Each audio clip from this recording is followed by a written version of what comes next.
परम शांति।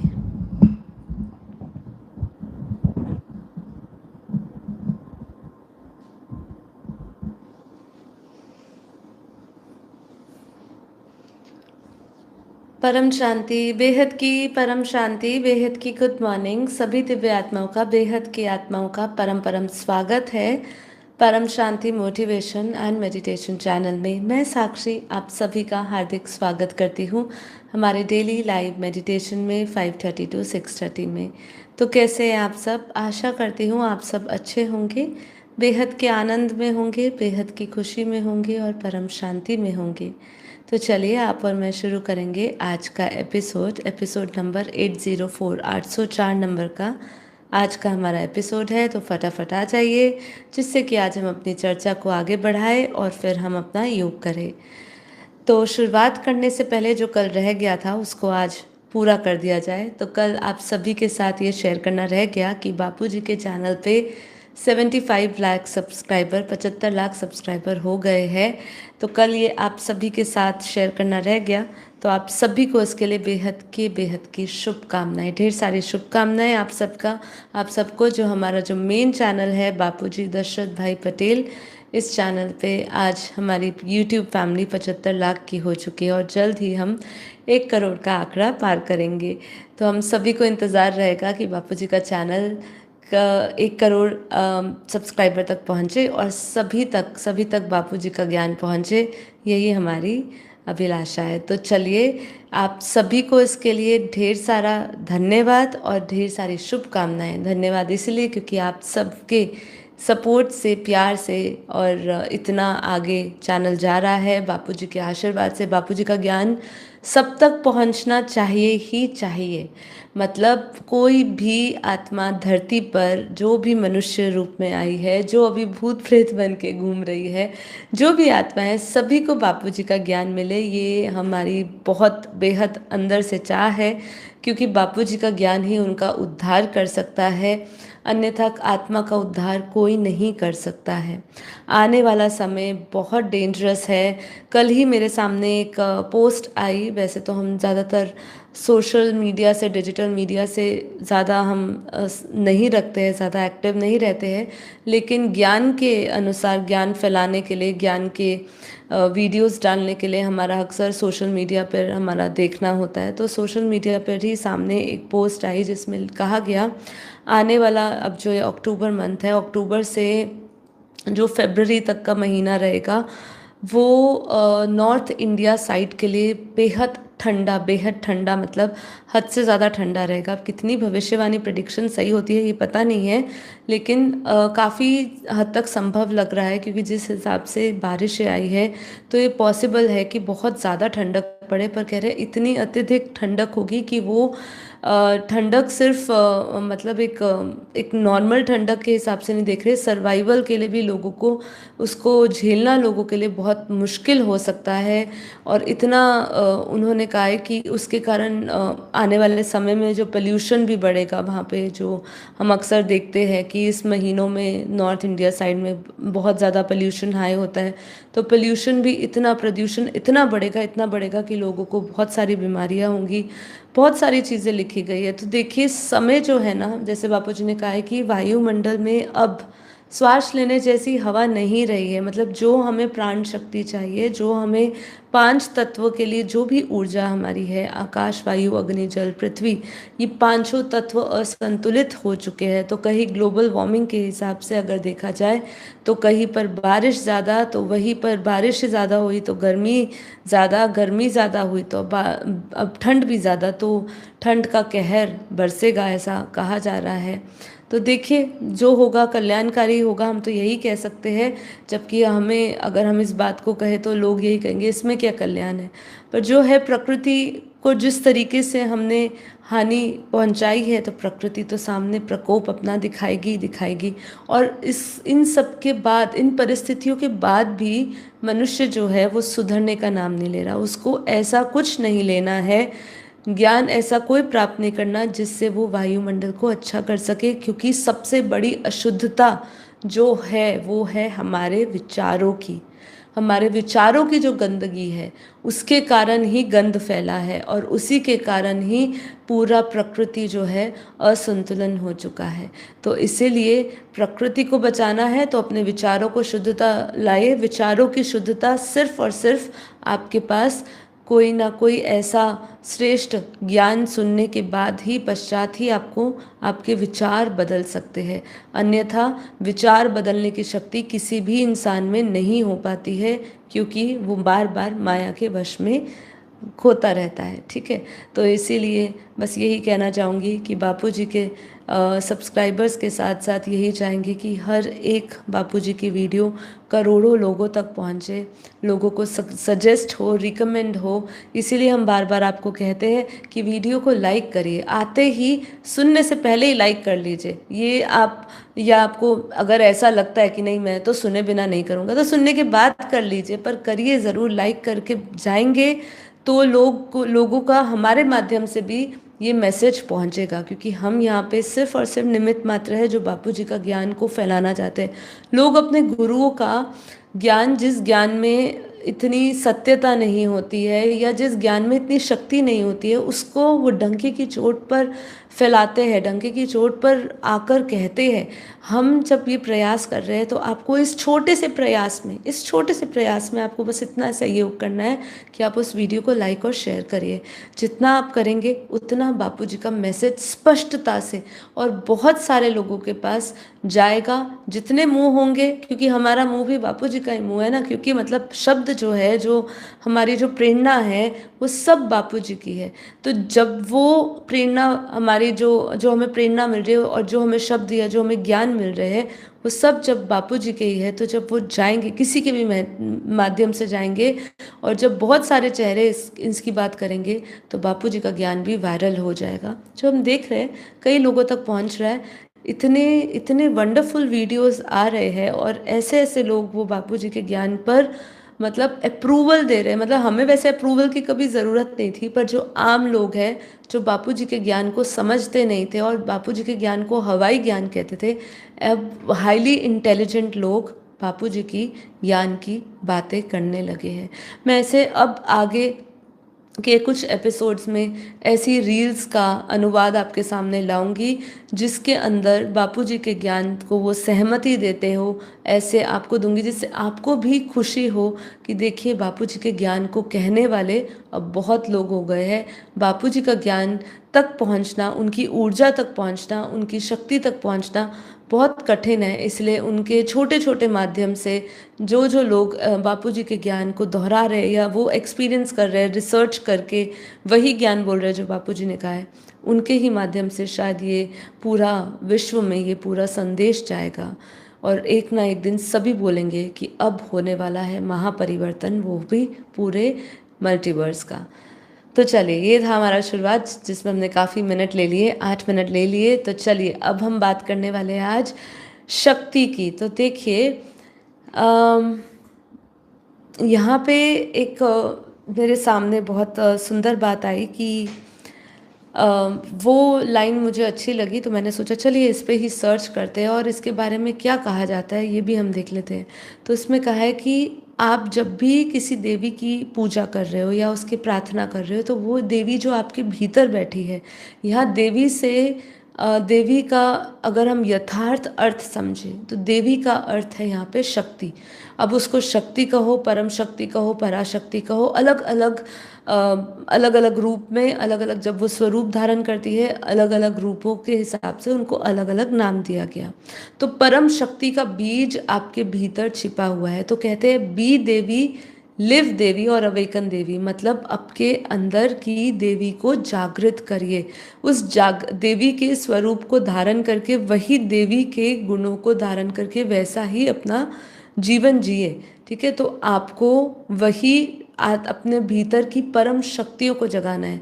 नवरात्रि का समय है, सभी पूजा करते हैं। अभी नवरात्रि के समय में क्या होगा, लोग रात को देर देर तक सोएंगे, सुबह आएंगे नहीं। लेकिन ये जो हम जो कर रहे हैं, इसके लिए आपको उठकर अपने भीतर की देवी को जगाना है। बाहर तो जितनी भी आप चीज़ें कर लो, जितनी ये सब बाहर की चीज़ें आडंबर है, सब कुछ आडंबर है। सिर्फ अगर आप बहुत शुद्ध भक्ति से करते हो, उसको दिखावे की ज़रूरत नहीं है, उसको नाचने की गाने की ज़रूरत नहीं है। ये हो सकता है आप अपनी खुशी व्यक्त कर रहे हो, लेकिन देवी ने ये कभी भी उस शक्ति को ये आडंबर की आवश्यकता नहीं है।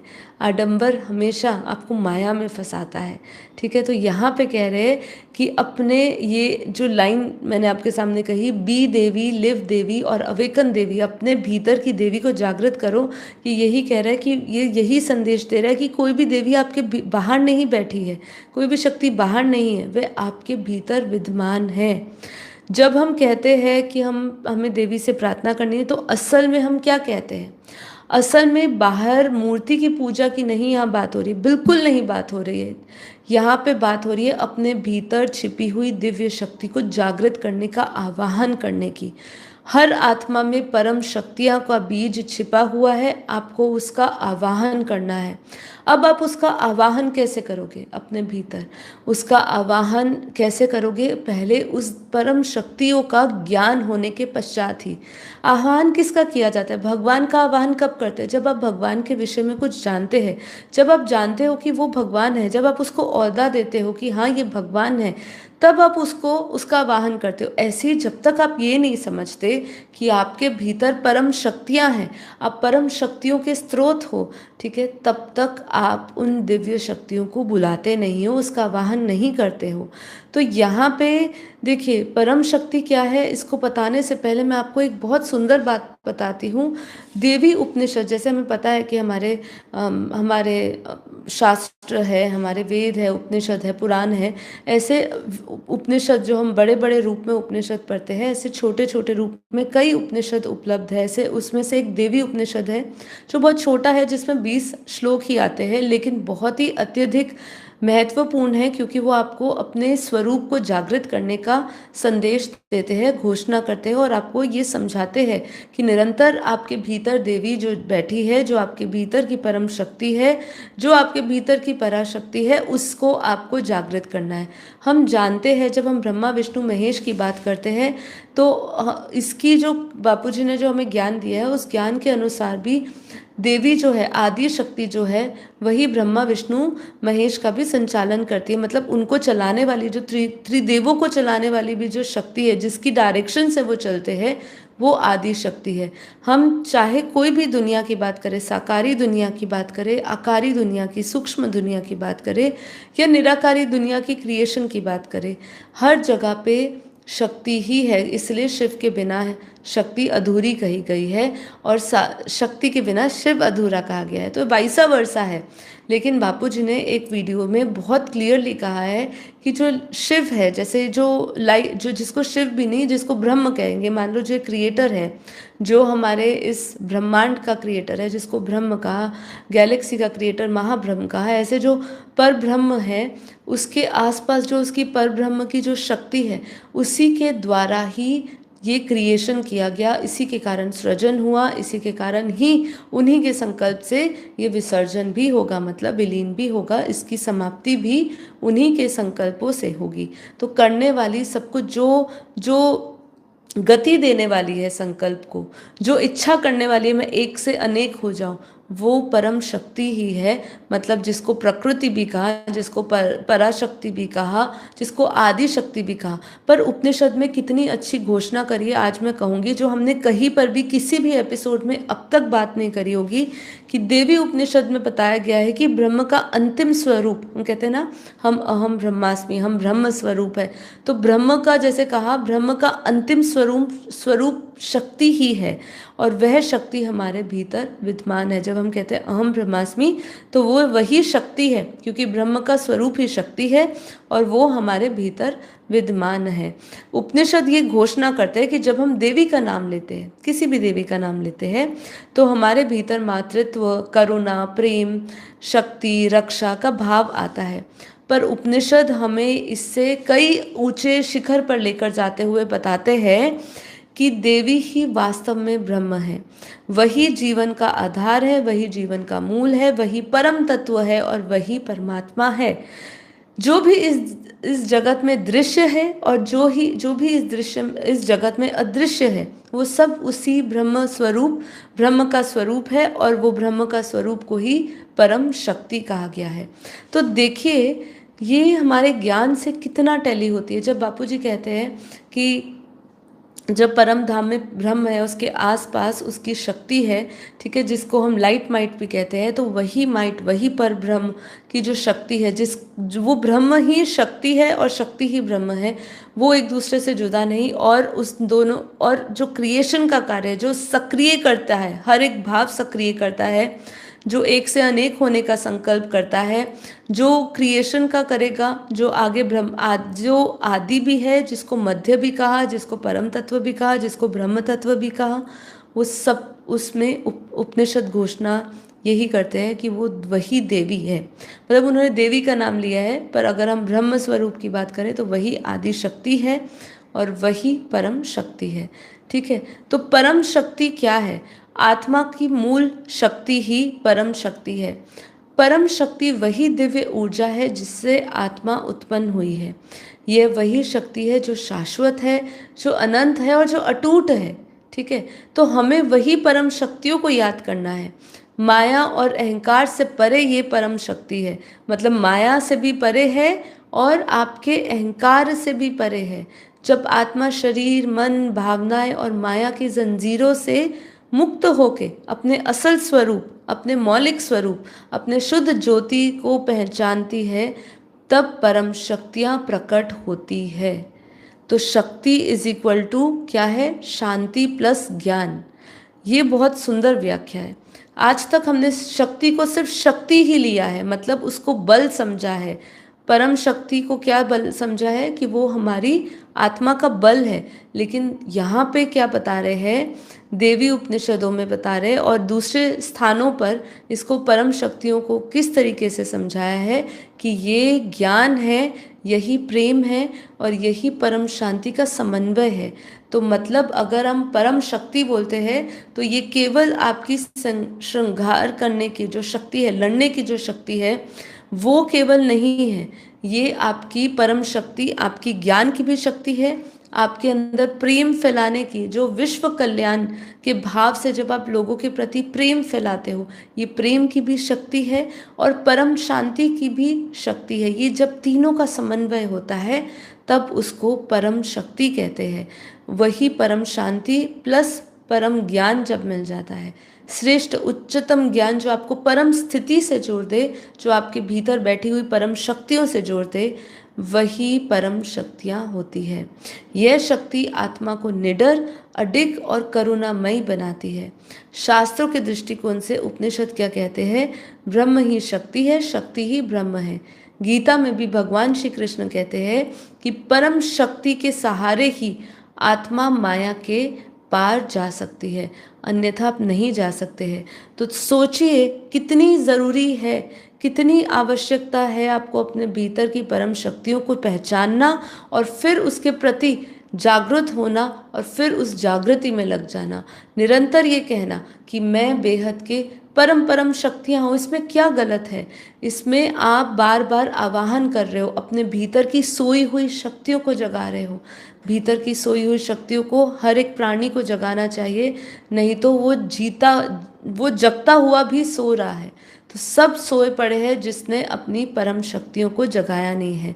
और परम शक्ति का एक ही स्रोत, जब आप अपने आप को ब्रह्म ही शक्ति और शक्ति ही ब्रह्म कब जानोगे? जब इतना जानोगे कि मैं ब्रह्म स्वरूप हूँ, तभी ब्रह्म को शक्ति मानोगे। ठीक है, जब ब्रह्म के बारे में ही नहीं पता, क्रिएशन के बारे में ही नहीं पता, तो कैसे ही ब्रह्म को जानोगे? वो लाइट को कैसे जानोगे? कोई साधारण लाइट थोड़ी है जो हमें यहाँ पे ऊर्जा दे रही है, इस स्थूल जगत में जो हमें ऊर्जा दे रही है, वो ये शक्ति थोड़ी है, वो लाइट थोड़ी है। इसकी बात हो रही है, वो लाइट तो आत्मा की चेतना, आत्मा की ऊर्जा की बात हो रही है, जिसको परम परम परम प्रकाश कहा गया, जिसको कहा कि तुम्हारे भीतर अनंत प्रकाश की रोशनी, अनंत सूर्यों की रोशनी है। तो वो परम प्रकाश कैसा होगा? वो जो है उसकी व्याख्या, उसका वर्णन, उसका अनुभव शब्दों से भी परे है। मतलब अगर उसकी व्याख्या करना चाहे तो आज का कोई भी प्राणी, कोई भी व्यक्ति, कोई भी सिद्ध पुरुष इस की व्याख्या करने में असमर्थ है, क्योंकि उनको शब्दों में परोया नहीं जा सकता। वो अवर्णनीय शक्ति है और उसका अनुभव भी अवर्णनीय है। जिसने किया उसी ने जाना। साधना का रहस्य यही है कि देवी बनो। जैसे मैंने कहा, बी देवी, लिव देवी और अवेकन देवी। तो देवी बनो, देवी जियो और देवी जगाओ। तो यहाँ क्या कह रहे हैं? अपने भीतर की करुणा, धैर्य, प्रेम को जगाओ। हमेशा, चाहे कोई भी हो, यहाँ पे चोले की बात नहीं हो रही। हमेशा नवरात्रि आती है, मैं यही कहती हूँ कि ये जो हम ज्ञान दे रहे हैं, ये स्त्री और पुरुष की बात नहीं हो रही, ये इस चोले की बात नहीं हो रही है, ये सिर्फ और सिर्फ आत्मा की बात हो रही है। तो यहाँ पे अपने भीतर विश्व कल्याण कैसे करेंगे आप? विश्व कल्याण भाव आपके अंदर कब आएगा? जब आपके अंदर वही देवी शक्ति जागृत होगी, जब आपके भीतर वही करुणा जो एक देवी में, क्योंकि हम जब भी बात करते हैं देवी को, सिर्फ एक मातृत्व शक्ति से बात करते हैं। लेकिन ये मातृत्व शक्ति का नाम लेते हैं तो क्या दिमाग में आता है? शक्ति मतलब मातृत्व शक्ति होगी, देवी की शक्ति होगी। लेकिन नहीं, इसीलिए उपनिषदों ने बार बार कहा कि हम इसको और ऊंची शिखर पे लेकर जाएंगे और आपको ये समझाएंगे कि ये आत्मा की मौलिक शक्ति है। तो पहले अपने भीतर की करुणा, धैर्य और प्रेम को जगाओ। क्यों जगाना है कि ये करुणा और धैर्य कब आएगा? जब ये दोनों का समन्वय होगा, तभी आप विश्व कल्याणकारी के लिए, विश्व कल्याण के लिए जी पाओगे, अपना स्वार्थ समर्पण कर पाओगे, अपना तन मन धन दे पाओगे। नहीं, अन्यथा आप अपना तन का एक कुछ समय भी, या मन का कुछ समय भी, या धन का भी कुछ हिस्सा आप विश्व कल्याण में नहीं लगा पाओगे। इसलिए आपके भीतर वो करुणा, धैर्य और प्रेम कब आता है? जब आप अपने भीतर की वो शक्ति को जगाते हो। अपने हर कर्म में आत्मा की गरिमा और शक्ति को उतारना। इसलिए क्या कहते हैं? अपने स्वमान में रहो, स्वस्वमान में रहो। हमारे बापूजी क्या संदेश देते हैं? रोज हमें यही देते हैं, तुम अपने स्वमान में रहो, तुम अपने स्वमान। तो ये स्वमान क्या है? ये स्वमान कोई अहंकार का हमने कोई वेश नहीं धारण किया हुआ है। स्वमान मतलब आत्म स्वरूप में स्थित रहना, अपने स्वमान में स्थित रहना। जिस परमात्मा को आपने जाना है, वही परमात्मा को धारण करना, उसके गुणों को धारण करना, उसके स्वरूप को धारण करना। जब इसको आप धारण करते हो, यही आपकी धारणा बनती है और आपके कर्म में आप आत्मा की गरिमा और शक्ति को उतारते हो। इसका मतलब होता है कि आप देवी बन के जियो हो, मतलब वो परम शक्तियाँ बन के आप जी रहे हो। अब देवी को जगाने की बात हो रही है, तो कैसे जगाया जाएगा? यहाँ बता रहे हैं, ध्यान द्वारा, भक्ति द्वारा, शुद्ध भक्ति द्वारा, योग द्वारा, आत्मज्ञान से ही उस सुप्त परम शक्तियों को जागृत किया जा सकता है। सुप्त इसलिए क्योंकि वो सोई पड़ी है, दबी पड़ी है, कहीं अज्ञान में, अविद्या में कहीं फंसी हुई है। विद्या क्या है? ज्ञान क्या है? जो आपको अपने परम स्वरूप से जोड़ दे, वही विद्या है। जो आपको मुक्त कर दे सारी कल्पनाओं से, सारी विडंबनाओं से, सारे विषय विकारों से, जो आपको मुक्त कर दे, वही परम ज्ञान है, वही परम विद्या है। जो आपको अपनी पराशक्ति से जोड़ दे, जो आपको अपनी इस बैखरी मध्यमा पश्चिमा जो वाणी से परे परा में ले जाए, जो आपको निरसंकल्प, जो आपको निराकार रूप में ले जाए, वही आत्मज्ञान, वही परम ज्ञान आपकी सुप्त अवस्था को, सोती हुई अवस्था को जागृत कर देता है। सबको जगाना है, सबको इसके बारे में बताना है।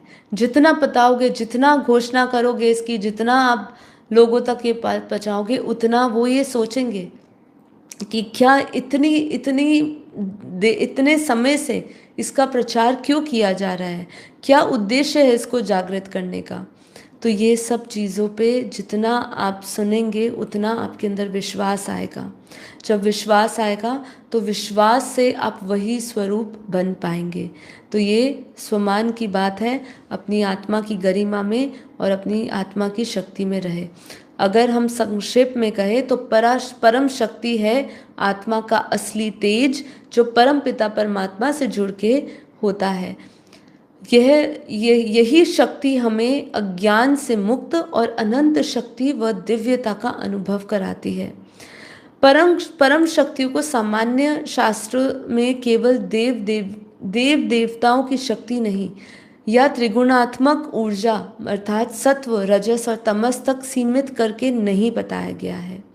मतलब इसमें सिर्फ थोड़ा सा ही, हमारे शास्त्रों में थोड़ा कम बताया है, लेकिन हमारे जब बापूजी की बात आती है, बापूजी दशरथ भाई पटेल, उन्होंने अपने बेहद के ज्ञान के अनुसार इसका अर्थ और स्तर को अनंत कर दिया है। ठीक है, मतलब जब हम देव देवियों की बात करते हैं तो हम 33 कोटि देवी देवता तक ही अटक जाते हैं। हम उसके त्रिगुणात्मक शक्तियों को सत्व और रजस तक ही सीमित कर लेते हैं, लेकिन बापूजी ने उसको असीम बना दिया। उसका अर्थ जो है, उसका अर्थ और स्तर जो है वो अनंत कर दिया है। तो बेहद का ज्ञान क्या समझा रहा है? बेहद के ज्ञान के अनुसार परम शक्तियाँ, जो मैंने आपको शुरुआत में ही बताया कि परम शक्तियाँ क्या होती है, वो जो ब्रह्म के आसपास, या ब्रह्म कहो, पर ब्रह्म कहो, उसके आगे और भी महापर ब्रह्म कहो, या इस पूरे मल्टीवर्स के क्रिएशन की बात करो, उसके क्रिएटर की बात करो, बेहद की कला के जो की क्रिएशन है उसके क्रिएशन की बात करो, आप जहाँ भी क्रिएशन की बात कर रहे हो वहाँ पे परम शक्ति जो उसके आसपास, महातत्व जो उसके आसपास, जो उसकी माइट है, जो उसकी शक्ति है, जो उसको सक्रिय कर रही है, वही परम शक्ति है। ये तो मैंने आपको कहा, पर आगे और साधारण रूप में समझते हैं कि परम शक्ति परम आत्मा की अलौकिक ऊर्जा है, वही आपकी ऊर्जा है, वही आपकी चेतना है। तो हर आत्मा अपने मूल स्थान परम धाम, जिसको बेहद का निवास कहा, अलग अलग आत्मा के स्तर के अनुसार अलग अलग उसका परम धाम हुआ, और उसका बेहद का जो निवास है से असीम शक्तियाँ लेकर आई है। हम परम धाम से असीम शक्तियों को लेकर इस धरती पर उतरे हैं। हर शक्ति कोई भौतिक या सूक्ष्म ऊर्जा नहीं है, बल्कि अनंत शांति, अनंत ज्ञान और अनंत आनंद का तेज है। तो आपके भीतर अनंत शांति, तो मैं यहाँ सिर्फ शांति नहीं, अनंत परम शांति, अनंत परम आनंद और अनंत परम ज्ञान के का तेज लेकर आप उतरे हैं। यह सब बापूजी बता रहे हैं। जब आत्मा माया, जन्म, मृत्यु और कर्म बंधन में बंध जाती है, तब वह अपनी परम शक्तियों को, उसकी परम शक्तियाँ सुप्त हो जाती है। तो परम पिता परमात्मा से जुड़िए, उस पर ब्रह्म से जुड़िए, जिसको ब्रह्म कहा, वही शक्तियों से जुड़िए, उसके स्वरूप को जानिए। तो बापूजी बार बार बताते हैं, परम शक्ति परमात्मा का मूल, और परमात्मा, परम शक्ति परमात्मा, परम आत्मा के मूल में है, और वो तभी प्रकट होती है जब आत्मा अपने मूल स्रोत परम पिता परमेश्वर, जो अनंत ज्योति का बिंदु का मालिक है, जो उसका क्रिएटर है, उससे आप कनेक्ट होते हो। तो यह शक्ति ब्रह्मांडीय नहीं, बल्कि बेहद से भी परे शक्ति है, जो अनगिनत, बहुत महत्वपूर्ण लाइन बता रही हूँ, जो क्या कह रहे हैं, बहुत सुंदर लाइन है। यह शक्ति ब्रह्मांडीय नहीं, बेहद से भी परे शक्ति है, जो अनगिनत महाशून्य, महाकाल प्रलय और अनंत ब्रह्मांडों से भी परे है।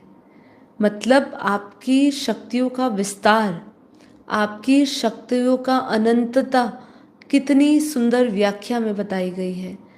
फिर से, जो अनगिनत महाशून्य, अनगिनत महाशून्य, अनगिनत महाप्रलय और अनंत ब्रह्मांडों से परे है, वही बेहद के से भी परे वो परम परम परम शक्तियाँ है। मतलब आप वो परम शक्तियाँ हो जिसका अस्तित्व इन ब्रह्मांडों से परे है, बेहद से भी परे, इसलिए बापूजी ने बेहद का बेहद कहा। और जो अनगिनत महाकाल प्रलय और महाशून्य ऐसी अवस्था से भी परे है। परम शक्तियाँ मायातीत और कालातीत ऊर्जा है। यह शक्तियाँ काल, जो समय की बात करता है, और माया, जो त्रिगुण, पंच तत्व और कर्म बंधन की बात करते हैं, उनसे परे है। साधारण शक्ति समय और गुणों के अधीन होती है। हम जो साधारण बल की बात करते हैं, वो जो बल होता है वो समय और गुणों के अधीन होता है। लेकिन वही जब हम परम परम परम शक्तियों की बात करते हैं, वो अनंत और शाश्वत होता है। इसीलिए बापूजी कहते हैं, यह शक्ति महाशिव, परम धाम, महापरम धाम और बेहद के अनंत लोकों तक कार्य करती है। मतलब ये जो शक्ति अगर आपके भीतर जागृत हो जाए, तो जहाँ से आप आए हो वहाँ तक की दुनिया तक आपकी शक्तियाँ काम करेगी। ये जानना पता है क्यों अभी ज़रूरी है, और बेहद की आत्माओं के लिए विशेष रूप से इस चीज़ में रहना, इस स्वमान में रहना, इस ज्ञान में रहना क्यों ज़रूरी है? क्योंकि अभी कई आत्माओं का मेरे पास मैसेज आता है जो बेहद की आत्माएं हैं, जो बेहद के ज्ञान से जुड़ी है, जिनको सूक्ष्म आत्माएं बहुत तरीके से क्षति पहुंचा रही है इस समय, उनके विचारों को विचलित कर रही है, उनके विचारों को बार बार नकारात्मकता की तरफ लेकर जा रही है, उनका योग नहीं लगाने दे रही है, उनके कर्म बंधन किसी भी ना किसी रूप में बार बार सामने आ रहे हैं। ये सामने तब आते हैं, सूक्ष्म आत्माएं तब हमारे ऊपर भारी पड़ती है जब हम वासनाएं युक्त होते हैं, जब हम ये शक्तियों को भूल जाते हैं, जब हम उसका स्रोत भूल जाते हैं, जो उसका सोर्स है वो भूल जाते हैं। तो यहाँ पे जो भाई हमारे मनोज कुमार भाई पूछ रहे बेहद क्या है, कि देखिए मैं ये भी थोड़ा क्लियर कर देती हूँ, पहली बार आई होंगी आत्मा, कि देखो बेहद का अर्थ बेहद, हद से परे, बे जो जो अनंत है, जो असीम है, जो ये इन आँखों से दुनिया दिख रही है, जिसको दृश्यवान कहा, जो भगवान श्री कृष्ण कह रहे हैं कि जो तुझे इन आँखों से दिख रहा है वो सत्य नहीं है, जो तुझे इन आँखों से नहीं दिख रहा वही सत्य है ना। जो इन आँखों से नहीं दिख रहा वही आप समझिए सरल भाषा में कि वही बेहद है, जिसको अनंत बोला, वो अनंत शक्तियाँ जो इन आँखों से नहीं दिख रही, वो दुनिया जो इन आँखों से नहीं दिख रही, वही बेहद है। मतलब आज हमारा जो साइंस है, हमारा जो विज्ञान है, वो कौन सी शक्तियाँ दिखा रहा है? वो भौतिक शक्तियों को दिखा रहा है, वो भौतिक शक्तियों का प्रचार कर रहा है। अगर आप बात करिए, उन्होंने कितनी अभी दुनिया बताई, उन्होंने अभी 156 बिलियन लाइट ईयर्स में से सिर्फ 94 लगभग लाइट ईयर्स बताए, ऑब्जर्वेबल यूनिवर्स बताए। मतलब हम, आपने जैसे ये सुना ही होगा कि हमारे जो धरती है, जो हमारी मृत्यु लोक है, वो जो है सुई के नोक के बराबर है। मतलब अनलिमिटेड, डेफिनेटली इनफाइनाइट बोलिए, अनलिमिटेड बोलिए, लेकिन मैं उसकी डीपेस्ट आपको व्याख्या समझाने की कोशिश कर रही हूँ कि जैसे हम इस धरती लोक की बात करें, इस धरती, हमारी जैसी धरती तो अनंत धरतियाँ है, और हमारे जैसा सौर मंडल, अनंत सौर मंडल है, अनंत हमारा गैलेक्सियाँ है, यूनिवर्सेस है। तो ये पूरा विस्तार है जहाँ तक हमारा अभी विजन भी नहीं जाता। विजन इसलिए नहीं जाता क्योंकि हमारे पास ज्ञान सीमित है, तो हमारा विजन भी सीमित है। जब हमें ये ज्ञान पता चलता है कि क्रिएशन कितनी बड़ी है, और जब आप इतनी बड़ी क्रिएशन के बारे में जानते हो, तब आपको पता चलता है कि इसे बेहद क्यों कहा, क्यों इसको अनंत कहा, ठीक है, क्यों इसको असीम कहा। तो ये बहुत बड़ी बात है, इसको धीरे धीरे ज्ञान से आप अनुभव कर पाएंगे। यहाँ पे जो ज्ञान दिया जाता है, यहाँ पे आत्मज्ञान और ब्रह्म ज्ञान दिया जाता है, शास्त्रों का, हमारे उपनिषदों का जो भी आधार लेकर, और जो हमारे बापूजी ज्ञान दे रहे हैं, बापूजी दशरथ भाई पटेल, आप सर्च करिए, ये हमारा सेकंड चैनल है जहाँ पे हम योग कराते हैं थोड़ी सी चर्चा करने के बाद, जिससे आप जब ज्ञान सुनते हो, आपका सबसे पहला क्या होता है, ज्ञान सुनने से क्या होता है, ज्ञान सुनने से आपका फटाफट क्या होगा, चिंतन बदल जाएगा।